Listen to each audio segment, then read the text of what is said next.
युवाओं के बीच से ही बीएसपी से आकाश आनंद एक निकल के आ रहे हैं। बहन जी के भतीजे हैं, अभी उन्होंने मीटिंग भी की और युवाओं के साथ संवाद भी शुरू किया। तो लग रहा है कि वो कुछ युवाओं को जोड़ पाएंगे पार्टी से। उनको किस तरीके से देखते हैं आप? मैं अपनी पार्टी के बारे में तो सुमित भाई बता सकता हूँ।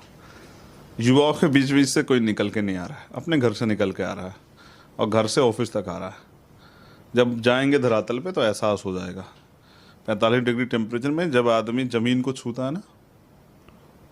मैं अभी एक आंदोलन में शामिल हुआ दिल्ली में, जहाँ 9 साल की बच्ची के जब ऊपर से सूरज की धूप आती ना, अच्छे अच्छे की चर्बी जो है ना वो गर्म हो जाती।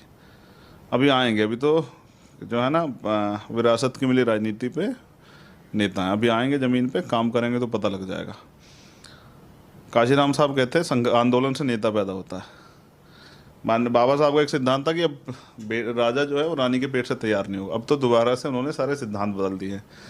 अब तो राजा दोबारा से रानी के पेट से तैयार हो रहा है। तो बाबा साहब के मूल मंत्र को गलत साबित किया जा रहा, नहीं होने देंगे।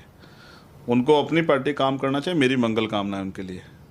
हम आज़ाद समाज पार्टी को देश की सबसे बड़ी पार्टी बनाने के लिए दमखम लगाएंगे।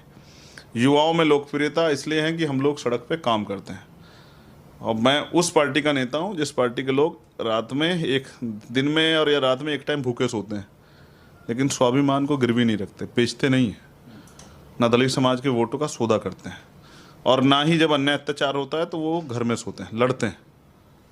तो ये समाज बलशाली और आशावादी भी कभी इधर उधर नहीं हुआ है। अब उसको प्रयास कर रहे हैं दोबारा से इकट्ठा करने का। इस बार लोगों से अपील भी कर रहे हैं कि विकल्प है आपके पास, जो अच्छा काम करे आप उसके साथ खड़े होके। गरीबों को भी बल देना चाहिए। अगर राजनीति में अमीरों के अमीर लोग रहेंगे तो उस सिद्धांत को भी हो जाएगा कि भाई लोकतंत्र में अंतिम व्यक्ति की वोट की वैल्यू होती है, ये भी जीरो हो जाएगी बात। ऐसे तो फिर अमीर ही रह जाएंगे, गरीब कहाँ रहेंगे राजनीति में। तो बाबा साहब ने तो वोट का अधिकार इसलिए दिया कि गाँव देहात में रहने वाला जिसके सर पे छत भी नहीं, वो भी एक सपना देख के लोगों को तैयार करके आगे बढ़ के अपन समाज के लिए कुछ करे। उसको इस कॉरपोरेट सेक्टर की राजनीति ने, पैसे की राजनीति ने दबा दिया। तो सस्ते संसाधनों पे गरीब आदमी कैसे नेतागिरी करके आगे बढ़ने का अवसर मिलने के बाद समाज का भला करेंगे, वो तैयार कर रहे हैं।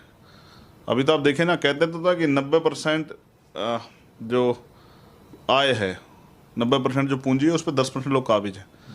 तो यानी कि 90% लोग तो अपने ज़िंदगी को सर्वाइव करेंगे किस तरह। उन 90% लोगों में अभी जो राजनीतिक व्यवस्था 2-4 करोड़ रुपए खर्च करके राजनीति करने लोग कितने लोगों की क्षमता है।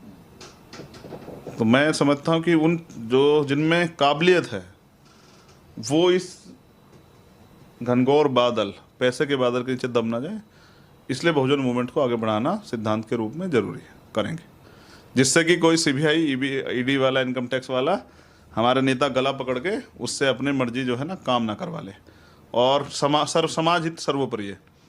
कल अगर मैं तो समाज सेवी हूँ, कल चंद्रशेखर अगर अपने मूलभूत सिद्धांतों को छोड़ता है तो समाज को उसको छोड़ देना चाहिए, क्योंकि ये लड़ाई व्यक्ति की नहीं है, ये लड़ाई मेरी नहीं है।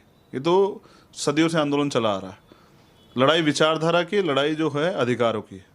तो जब तक लड़ता रहे तब तक साथ दीजिए। मैं तो सारे बहुजन नेता नेत्रियों का सम्मान करता हूँ जिन्होंने जो भी थोड़ा भी काम किया हो, क्योंकि बेसिकली हैं तो हमारे